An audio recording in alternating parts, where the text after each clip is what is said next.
ഇന്നത്തെ വയലും വീടും പരിപാടിയിൽ കാർഷികാനുഭവങ്ങൾ പങ്കുവയ്ക്കുന്നത് ജൈവ കർഷകയായ ശ്രീമതി ശ്യാമള സോമനാണ്. സ്റ്റുഡിയോയിൽ ഒപ്പമുള്ളത് ഷിബു ജോർജ്. ശ്യാമള മേഡം, പരിപാടിയിലേക്ക് സ്വാഗതം. Thank you sir. താങ്കൾ ഈ കൃഷിയിൽ ഏർപ്പെട്ടിട്ടുണ്ട്, മട്ടുപ്പാവിൽ കൃഷി ചെയ്യുന്നുണ്ട്, അല്ലാതെ കൃഷി സ്ഥലങ്ങളും താങ്കൾക്കുണ്ടല്ലേ? ഈ കൃഷിയിലോട്ട് എങ്ങനെയാണ് വന്നത്? ഞാൻ ഒരു ഗ്രാമപ്രദേശത്ത് നിന്ന് വരുന്നതാണ്, വെള്ളനാട് എന്ന് പറയുന്നത്. ചെറുതിലേ കൃഷി കണ്ടിട്ടുണ്ട്. അച്ഛൻ പാരമ്പര്യ കൃഷിക്കാരനൊന്നുമല്ല, എങ്കിലും എൻ്റെ അമ്മ വീട് പോലെ ഒരു വീട് എനിക്ക് ഞങ്ങളുടെ അടുത്തുണ്ട്. അവർ കൃഷിക്കാരാണ്.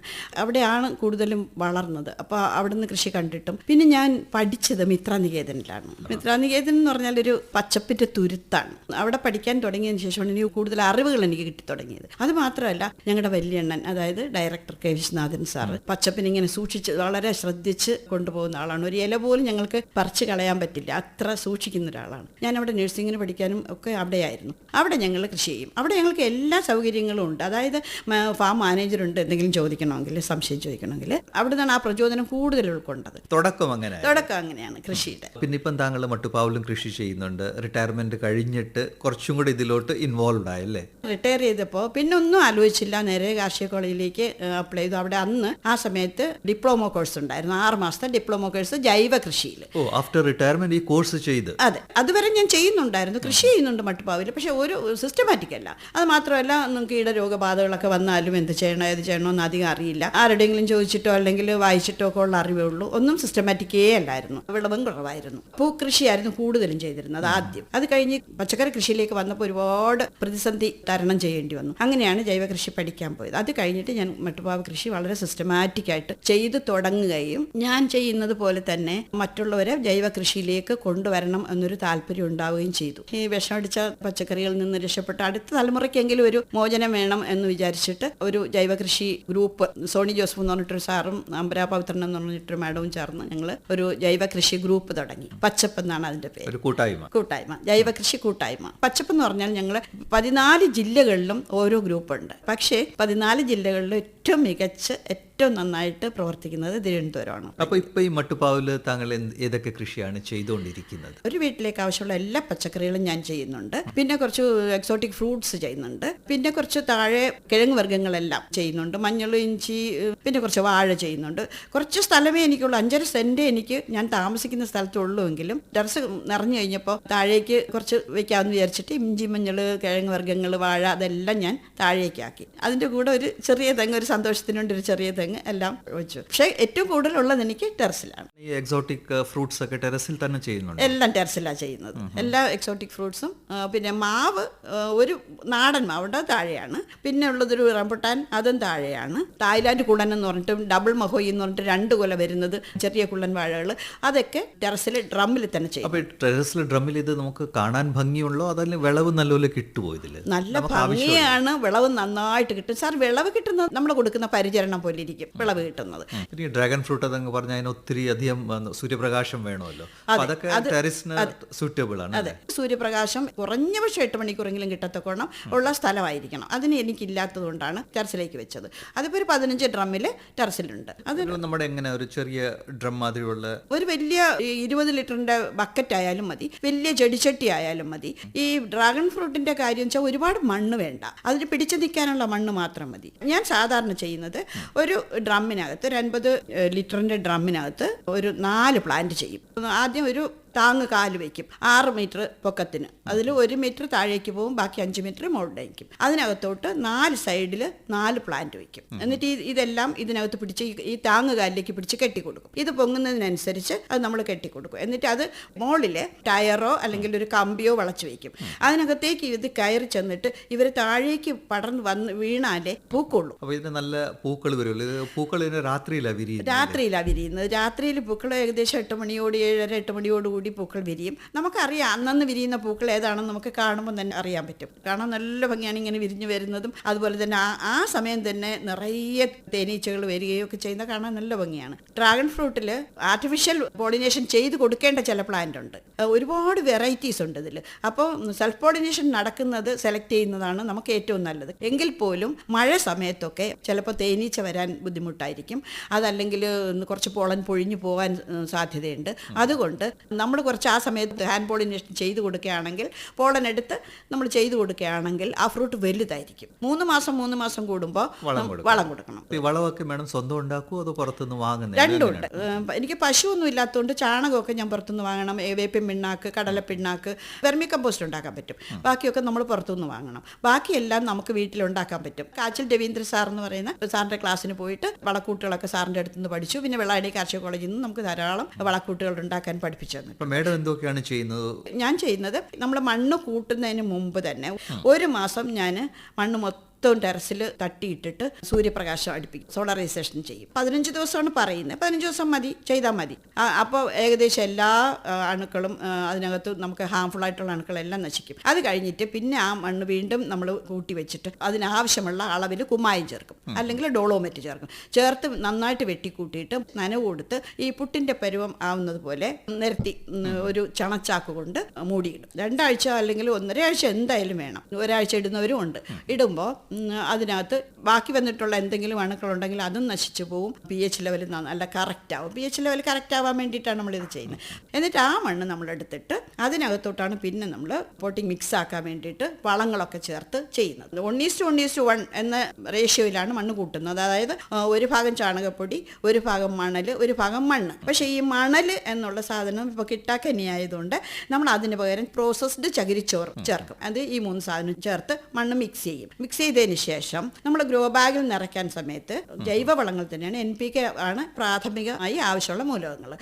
അതിന് ചാണകപ്പൊടി, വേപ്പിൻ പിണ്ണാക്ക്, കടലപ്പിണ്ണാക്ക് ഉണ്ടെങ്കിൽ നമുക്ക് വെർമി കമ്പോസ്റ്റും ചേർക്കാം.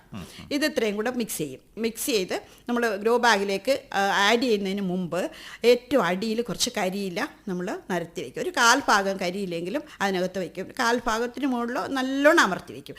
അതിന് മുകളിലാണ് നമ്മൾ ഈ മിക്സ്, ഈ ലാസ്റ്റ് മിക്സ് ചെയ്തത് ചേർക്കുന്നത്. അതൊരു 1/2 ഭാഗം രണ്ടും കൂടെ ആകുമ്പോൾ 1/2 ഭാഗം 1/4 ഭാഗം അടുപ്പിച്ചാവും. 1/4 ഭാഗം ഞാൻ ചെയ്യാറില്ല, മിക്കവാറും 1/2 ഭാഗം ഞാൻ ചെയ്യാറുള്ളൂ. അതിൻ്റെ കാരണം ഞാൻ പറയാം. എന്നിട്ട് അതിനകത്ത് ഒരു പിള്ളക്കുഴിയെടുത്ത് ആ കുഴിക്കകത്ത് വാം എന്ന് പറയുന്ന, അതായത് വേരുകൾ നന്നായിട്ട് വേരോടാനുള്ള ഒരു വാം ഉണ്ട്. ആ വാം ഇട്ടിട്ട് ആ വാമിലേക്കാണ് നമ്മൾ തൈകൾ, ട്രീറ്റ് ചെയ്ത തൈകൾ വയ്ക്കുന്നത്. അതായത് വേര് വാമിലേക്ക് വെക്കണം. അതുപോലെ തന്നെ തൈ പിഴുത് നടുന്നതിന് മുമ്പ് ആ തൈ സ്യൂഡോമോണസിനകത്ത് ഒരു 15 മിനിറ്റ് 20 മിനിറ്റ് വരെ മുക്കി വയ്ക്കും. ഇതാണ് വളം മിക്സ് ചെയ്ത് നടുന്ന രീതി. പിന്നെ മാഡം സൂചിപ്പിച്ചത് പകുതിയെ ചെയ്യത്തുള്ളൂ. ഇതിന്റെ റീസൺ എന്തോ? അതാ, പല ചെടികളും വളർന്നു വരുംതോറും വേരുകൾ മുകളിലേക്ക് വരും. എക്സാമ്പിൾ തക്കാളി ചെടി, ടൊമാറ്റോ, അതിന് വേര് മുകളിലോട്ട് വരും. അപ്പം നമ്മൾ ഈ 1/2 ഭാഗം മണ്ണ് വെച്ച് കഴിഞ്ഞിട്ട് കുറച്ച് ദിവസം കഴിഞ്ഞിട്ട് 10 ദിവസം കൂടുമ്പോൾ നമ്മൾ വളം കൊടുക്കണം. ഒരു പിടി വളമെങ്കിലും നമ്മൾ കൊടുക്കണം. അപ്പോൾ അത് ചെയ്യുമ്പോൾ ആദ്യം കൂട്ടി വെച്ച മണ്ണിൻ്റെ മുകളിൽ 1/2 ഭാഗം മണ്ണിൻ്റെ മുകളിൽ വളം ഇട്ട് കൊടുത്തിട്ട് അതിന് കുറച്ച് മണ്ണ് അതിൻ്റെ കൂടെ ആഡ് ചെയ്ത് കൊടുക്കണം. അപ്പോൾ ഈ തക്കാളിയിലൊക്കെ വരുന്ന മുകളിൽ വരുന്ന വേരുകളെല്ലാം അതിനകത്ത് മൂടി നിൽക്കും. അങ്ങനെ കുറേശ്ശെ നമ്മൾ ഏകദേശം വിളവെടുപ്പാകുമ്പോഴത്തേക്കും ബാഗ് ഫുള്ളാവും. നമുക്ക് ഓരോ സമയവും നമ്മൾ വളം കൊടുക്കേണ്ടി വരും. അല്ലാതെ നട്ട് കഴിഞ്ഞാൽ പിന്നെ അങ്ങോട്ട് വേറെ വളമൊന്നും വേണ്ട, നമുക്ക് എല്ലാം അതിനകത്തുനിന്ന് കിട്ടും എന്ന് വിചാരിക്കുന്നത് മൂഢത്തരമാണ്. ഓരോ സ്റ്റേജിലും, ചെടിയുടെ ഓരോ സ്റ്റേജിലും നമ്മൾ വളം കൊടുക്കേണ്ടതുണ്ട്. അതേപോലെ ഈ വളം കൊടുക്കുന്നത് പോലെ തന്നെ നമ്മൾ കീടങ്ങളിൽ നിന്ന് രക്ഷിക്കാൻ വേണ്ടി ഒരു 4 ഇല പരുവാകുമ്പം തന്നെ കീടനാശിനികൾ തളിച്ചു കൊടുക്കണം. ഈ കീടനാശിനികൾ തളിക്കുന്നതിന് മുമ്പേ ഫസ്റ്റ് സ്റ്റേജിൽ നമുക്ക് ചെയ്യാൻ പറ്റുന്നത് സ്യൂഡോമോണസ് സ്പ്രേ ചെയ്ത് 20 ഗ്രാം 1 ലിറ്റർ വെള്ളത്തിൽ കലക്കി അതിൽ തെളിയെടുത്തിട്ട് സ്പ്രേ ചെയ്ത് കൊടുത്താൽ ചെടി കരുത്തോടെ വളരുകയും ചെയ്യും. ഒരു പരിധിവരെ കീടങ്ങളിൽ നിന്ന് രക്ഷ നേടുകയും ചെയ്യാം. സ്യൂഡോമോണസോ ട്രൈക്കോഡർമയോ 2 വേണമെങ്കിൽ. ഇത് 2 മാറി ചെയ്യാം. ഇതിൽ ഒന്ന് സ്പ്രേ ചെയ്യുകയാണെങ്കിൽ മറ്റൊന്ന് ചുവട്ടിൽ കലക്കി ഒഴിച്ചു കൊടുക്കാം. ഇത് ചെടിയെ കരുത്തോടെ വളർത്തും. ഈ പ്രയോഗം ആദ്യത്തെ ഇത് കഴിഞ്ഞു കഴിഞ്ഞാൽ നമ്മുടെ കയ്യിൽ അവൈലബിൾ ആണെങ്കിൽ വെളുത്തുള്ളി, വേപ്പെണ്ണ എമൽഷൻ, കാന്താരി ഒക്കെ ഉപയോഗിക്കുന്നവരുണ്ട്. കാന്താരി മുളകില്ലെങ്കിൽ പച്ചമുളക് ഉപയോഗിക്കുന്നവരുണ്ട്. പച്ചമുളക് പോലും ഇല്ലെങ്കിൽ അത്യാവശ്യം ഉണ്ടെങ്കിൽ നമ്മുടെ മുളക് പൊടിയാണെങ്കിലും മതി. കാരണം അതിൻ്റെ എരിവ് കൊണ്ട് കീടങ്ങൾ നശിച്ചു പോകും. അതാണ്. ഒരിക്കലും വെയിലിൽ നമ്മൾ സ്പ്രേ ചെയ്യാൻ പാടില്ല. വെയിൽ മാറിയതിന് ശേഷം ഇലകളുടെ അടിവശത്ത് നന്നായിട്ട് അടിയിലും മുകളിലും എല്ലാം, അടിയിലെന്ന് പ്രത്യേകം പറയേണ്ടതുണ്ട്. കാരണം കീടങ്ങളെല്ലാം പറ്റിപ്പിടിച്ചിരിക്കുന്നത് അടിയിലാണ്. പുഴുക്കൾ ചിലപ്പോൾ മുകളിലിരിക്കും. ബാക്കിയുള്ള ഈ ചെറിയ ഇലപ്പേന്, മണ്ടരി, മുഞ്ഞ, ഇത്തരം സാധനങ്ങളൊക്കെ ഇലയുടെ അടിയിലായിരിക്കണം. നമ്മൾ പാടാണ്, അറിയില്ല. അപ്പം നമ്മളങ്ങനെ ഇലയുടെ അടിയിലടിക്കണം, മുകളിലടിക്കണം, തണ്ട് മുഴുക്കടിക്കണം, നന്നായിട്ട് അടിച്ചു കൊടുക്കണം. ഒരിക്കലും വെയിലുള്ള സമയത്ത് അടിക്കാൻ പാടില്ല. ഒന്നുകിൽ ഏർലി മോർണിംഗ് അല്ലെങ്കിൽ അല്ലെങ്കിൽ ഈവനിങ്. ഈ പ്രോസസ്സ് അങ്ങനെ കണ്ടിന്യൂ ചെയ്യുമോ? ഇങ്ങനെ എവറി വീക്ക് അടിക്കും, അല്ലെങ്കിൽ 2 ദിവസം 3 ദിവസം കൂടുമ്പോൾ ഇത് അടിച്ച് സ്പ്രേ ചെയ്തുകൊണ്ടിരിക്കും? അതെ സാർ, സ്പ്രേ ചെയ്തുകൊണ്ട് ഞാൻ സാധാരണ ഞങ്ങളുടെ ഗ്രൂപ്പിലൊക്കെ പറയുന്നത് നിങ്ങൾ ഒരാഴ്ചയിൽ ഒരിക്കലും, അറ്റ്ലീസ്റ്റ് 10 ദിവസത്തിൽ ഒരിക്കൽ. അല്ലെങ്കിൽ നിങ്ങളിത് നോക്കിയിരിക്കരുത്, കീട എപ്പോഴാണോ വരുന്നത് അപ്പോഴടിച്ചു കൊടുക്കുക. പക്ഷേ കീടം വരാൻ വേണ്ടി നോക്കിയിരിക്കരുത്, ഒരു കാരണവശാലും കീടം വരാൻ വേണ്ടി നോക്കിയിരിക്കരുത്. അപ്പോൾ നേരത്തെ തന്നെ ചെയ്യുക. ചെയ്യാനുള്ളത് കൃത്യമായി ഒരാഴ്ചയിൽ ഒരിക്കൽ ചെയ്യുകയും 10 ദിവസത്തിലൊരിക്കൽ വളപ്രയോഗം നടത്തുകയും ചെയ്യുന്ന ചെടികൾക്ക് സത്യം പറഞ്ഞാൽ അങ്ങനെയുള്ള 10 ദിവസത്തിലൊരിക്കൽ വളപ്രയോഗം ചെയ്യുകയും സ്യൂഡോമോണസും ട്രൈക്കോഡർമയും കൊടുക്കുന്ന ചെടികൾക്ക് സത്യം പറഞ്ഞാൽ കീടങ്ങളൊന്നും അധികം വരാറില്ല. കാരണം അവർ നല്ല ഹെൽത്തി ആയിരിക്കും. ഹെൽത്തി പ്ലാന്റ്സിനെ ഒരിക്കലും കീടങ്ങൾ ആക്രമിക്കില്ല. കീടങ്ങൾ ആക്രമിക്കുന്നത് അൺഹെൽത്തി ആകുമ്പോഴാണ്. അപ്പോൾ അങ്ങനെ വരുമ്പോൾ കീടനാശിനികൾ നിങ്ങൾ ഒരാഴ്ചയിലൊരിക്കൽ മാറി മാറി അടിച്ചു കൊടുക്കുക. മാറി മാറി ജൈവ കീടനാശിനികൾ അടിച്ചു കൊടുക്കുക. ജൈവ കീടനാശിനികൾ നമുക്ക് വാങ്ങാൻ ധാരാളം കിട്ടുന്നുണ്ട്. നമുക്ക് വീട്ടിലുണ്ടാക്കാൻ പറ്റും. മാഡം, നമ്മൾ എക്സോട്ടിക് ഫ്രൂട്ട്സിനെ കുറിച്ച് സംസാരിച്ചായിരുന്നു. അപ്പോൾ മാഡം ഡ്രാഗൺ ഫ്രൂട്ടിനെ കുറിച്ച് പറഞ്ഞ് ഇതൊഴിച്ച് വേറെ ഏതൊക്കെ ഫ്രൂട്ട്സ് ആണ് താങ്കളുടെ കയ്യിലുള്ളത്? ഞാൻ മാവ് നട്ടിട്ടുണ്ട്, പ്ലാവ് നട്ടിട്ടുണ്ട്, ഈ കുള്ളൻ വാഴകളുണ്ട്, സ്വീറ്റ് ലൂവിയുണ്ട്, പിന്നെ സപ്പോട്ട 2 തരത്തിലുണ്ട്. നല്ല മധുരമുള്ള സീതപ്പഴം ഉണ്ട്. അതിൻ്റെ വലിയൊരു ടൈപ്പുണ്ട്. അതിന് രാമപ്പഴം എന്നും പറയും, ആനമുന്തിരി എന്നും പറയും. ഞങ്ങളൊരു പിങ്ക് ടൈപ്പ് അതുണ്ട്. ഇതെല്ലാം ഗ്രാഫ്റ്റ് ലെയർ തൈകളാണ്. പിന്നെ റെഡ് പുളിയുണ്ട്, ബെറാപ്പിൾ 2 തരം, റെഡ് ആൻഡ് ഗ്രീൻ ഉണ്ട്. സ്റ്റാർ ഫ്രൂട്ട് അതിൻ്റെ സ്വീറ്റാണ്, ലൂവിയും സ്വീറ്റാണ്. അപ്പോൾ മാഡം, താങ്കളിപ്പോൾ വളപ്രയോഗം എങ്ങനെയാണ് ചെയ്യുന്നത്, കീടരോഗബാധകൾ എങ്ങനെയാണ് മാറ്റുന്നത്, ഈ കാര്യങ്ങളെല്ലാം നമ്മോടൊപ്പം ഷെയർ ചെയ്തു. മിക്കവാറും സാധാരണ ആൾക്കാർ ഇങ്ങനെ മട്ടുപ്പാവിൽ അല്ലെങ്കിൽ വീട്ടുവളപ്പിലൊക്കെ കൃഷി ചെയ്യുമ്പം ചെയ്യുന്ന തെറ്റുകൾ എന്താണ് അവർ ചിലപ്പം പരാജയപ്പെട്ട് പിന്മാറാറുമുണ്ട്. താങ്കളുടെ എക്സ്പീരിയൻസിൽ അങ്ങനെ വല്ലതും കണ്ടിട്ടുണ്ടോ? തീർച്ചയായിട്ടും. ഒന്നാമത്തെ കാര്യം ഞാൻ നേരത്തെ സൂചിപ്പിച്ച പോലെ ആദ്യത്തെ പ്രാവശ്യം നമ്മൾ വളമെല്ലാം കൊടുത്ത് അടിവളം കൊടുത്ത് നട്ട് കഴിഞ്ഞാൽ പിന്നെ വളം കൊടുക്കേണ്ടെന്നാണ് ചിലരുടെ വിചാരം. അതുപോലെ സാർ, കൃത്യമായി ഓരോ സ്റ്റേജിലും വളപ്രയോഗം നടത്തുക തന്നെ വേണം. നടുന്നത് മുതൽ ഫ്രൂട്ടിങ് ആവുന്നത് വരെ നമ്മൾ ഓരോ സമയത്ത് ഓരോ രീതിയിലുള്ള ഓരോ മൂലകങ്ങൾ, അതായത് ഇപ്പോൾ വളർച്ചയ്ക്കൊരു മൂലകം, ഫ്രൂട്ടിങ് ഉണ്ടാവാനൊരു മൂലകം, അത് നിലനിർത്താനൊരു മൂലകം, ഇതെല്ലാം നമ്മൾ കൊടുത്തുകൊണ്ടേയിരിക്കണം.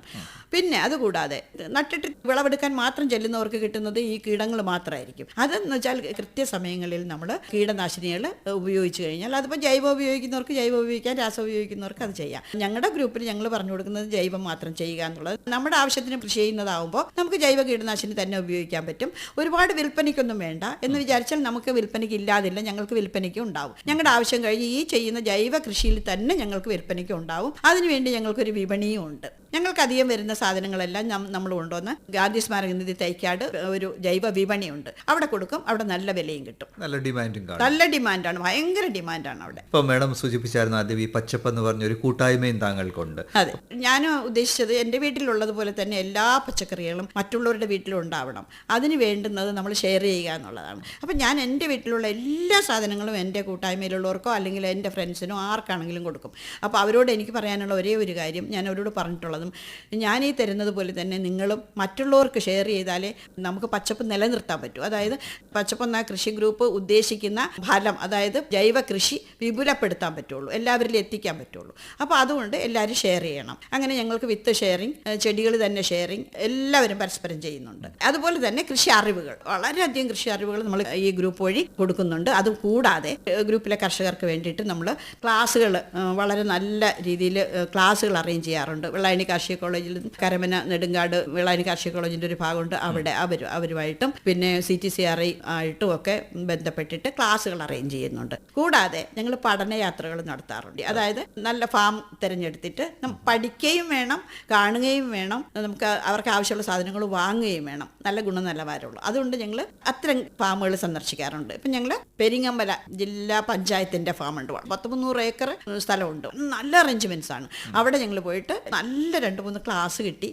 ഈ ക്ലാസ്സുകൾ കൂടാതെ തന്നെ ഞങ്ങൾ വർഷത്തിലൊരിക്കൽ മീറ്റ് സംഘടിപ്പിക്കും, എല്ലാവരും ഒരുമിച്ച് കൂടും. അതിനകത്ത് ഞങ്ങൾ വിത്തുകൾ വിതരണം ചെയ്യും, ഗുണനിലവാരമുള്ള ധാരാളം വിത്തുകൾ വിതരണം ചെയ്യും, നടീൽ വസ്തുക്കൾ വിതരണം ചെയ്യും. അതുപോലെ തന്നെ ഞങ്ങളുടെ കൂട്ടായ്മയിലുള്ള ആൾക്കാരുടെ വീടുകളിലുള്ള ധാരാളം സീഡ്ലിങ്സ്, സീഡ്സ്, കമ്പുകൾ അങ്ങനെയുള്ളതെല്ലാം കൊടുക്കും. കൂടാതെ ഞങ്ങളുടെ ഈ കൂട്ടായ്മയിലുള്ള ആൾക്കാരുടെ കയ്യിലുള്ള വിത്തുകളെല്ലാം ഒരു 2 മാസത്തിന് മുന്നേ തന്നെ ഈ ഗ്രൂപ്പിൽ വിത്ത് വിതരണം തുടങ്ങി. മീറ്റിന് വേണ്ടിയിട്ട് വിത്ത് വിതരണം നടത്തുകയും ചെയ്യുകയും അത് ആവശ്യക്കാർ ആ വിത്ത് അവർക്കൊരു രജിസ്റ്റർ നമ്പർ കൊടുക്കും. ആ നമ്പറിൽ അവർ ആവശ്യപ്പെടുകയും ആ നമ്പർ ഇവർ കൊടുക്കുന്ന ആൾക്കാർ എഴുതി വയ്ക്കുകയും ഈ വിത്തെല്ലാം കളക്ട് ചെയ്ത് ഞങ്ങളിൽ എത്തിക്കുകയും ഞങ്ങൾ അതൊരു വലിയ ബാഗിനകത്താക്കി എല്ലാം ഒരുമിച്ച് മീറ്റിൻ്റെ അന്ന് വൈകുന്നേരം 3 മണിക്ക് അവർക്ക് ഡിസ്ട്രിബ്യൂട്ട് ചെയ്യുകയും ചെയ്യും. അതൊരു മഹോത്സവം പോലെയാണ്, ശരിക്കും പറഞ്ഞാൽ ഒരു ഉത്സവം പോലെയാണ് ആൾക്കാർ അതിനെ കാണുന്നത്. ഈ വരുന്ന 17-ാം തീയതി ഗാന്ധി സ്മാരക നിധിയിൽ വെച്ച് 8:30 രജിസ്ട്രേഷൻ തുടങ്ങും. 10 മണിക്ക് മുല്ലക്കര നഗരൻ സാറ് ഉദ്ഘാടനം ചെയ്യുന്നു. വളരെ പ്രഗത്ഭരായ 2 പേര് ക്ലാസ് എടുക്കുന്നുണ്ട്. ഒന്ന് കൃഷി assistant director Pramod Madhavan sir, പിന്നെ CTCRIയിലെ മാഡം സയൻറ്റിസ്റ്റ് സൂസൻ മാഡം, ഇവർ 2 പേരും ക്ലാസ് എടുക്കുന്നുണ്ട്. പിന്നെ ഒരു 42 പേർക്ക് ഞങ്ങൾ അവാർഡ് കൊടുക്കുന്നുണ്ട്. മുതിർന്ന കർഷകർ, മികച്ച കർഷകർ, പിന്നെ കാർഷിക രംഗത്ത് പ്രതിഭകളായിട്ടുള്ള കുറച്ച് ആൾക്കാർ, അതായത് കൃഷി മാത്രമല്ല അവർക്ക് വേറെ പല കാര്യങ്ങളും ചെയ്യുന്ന ആൾക്കാരുണ്ട് അവർക്ക്, പിന്നെ കുട്ടി കർഷകർ, ഇത്രയും പേർക്ക് ഞങ്ങൾ പിന്നെ ഒരു ചലഞ്ച് വെച്ചിരുന്നു. അതായത് ഞങ്ങൾ ഇടയ്ക്കിടയ്ക്ക് ചലഞ്ച് വയ്ക്കും, ഓണ ചലഞ്ച്, വിഷു ചലഞ്ച്, അതായത് പച്ചക്കറി കൃഷി മത്സരം. ഒരു 4-5 ഇനം വിത്ത് സെലക്ട് ചെയ്തിട്ട് അത് അവരോട് നടാൻ പറയും. ഒരേ ദിവസം ചെയ്യുകയും അവരുടെ അറിവുകൾ അവർ ഓരോ ദിവസവും പങ്കുവയ്ക്കും. ആഴ്ചയിൽ 2-3 ദിവസം അവർ ചെയ്തതെല്ലാം കാണിക്കും, ഗ്രൂപ്പിലിടും. അപ്പോൾ അതിലെന്തെങ്കിലും അപാകതകളുണ്ടെങ്കിൽ അത് തിരുത്തി കൊടുക്കും. അത് അവർ വീണ്ടും അടുത്ത പ്രാവശ്യം അവരത് കറക്റ്റ് ചെയ്ത് വരും. അങ്ങനെ വളരെ വളരെ നല്ല രീതിയിൽ ചലഞ്ച് നടന്നു. വളരെ നല്ല രീതിയിൽ അത് അവസാനിച്ചു. അങ്ങനെ ഒരു 15 പേരുണ്ട്. പങ്കെടുത്തത് 15 പേരാണ്. ഈ 15 പേർക്ക് ഞങ്ങൾ സമ്മാനങ്ങളും അവാർഡും കൊടുക്കുന്നുണ്ട്. അപ്പോൾ മേഡം, എല്ലാവിധ ആശംസകളും. ഈ സൺഡേ നിങ്ങളുടെ ഈ ഒരു കൂട്ടായ്മ ചേരാൻ പോകുവാണ്. താങ്കൾ പരിപാടിയിലേക്ക് വന്ന് ഇത്രയും നല്ലൊരു എക്സ്പീരിയൻസ് നമ്മോടൊപ്പം ഷെയർ ചെയ്ത് പങ്കുവെച്ച് വളരെ നന്ദി. Thank you very much sir.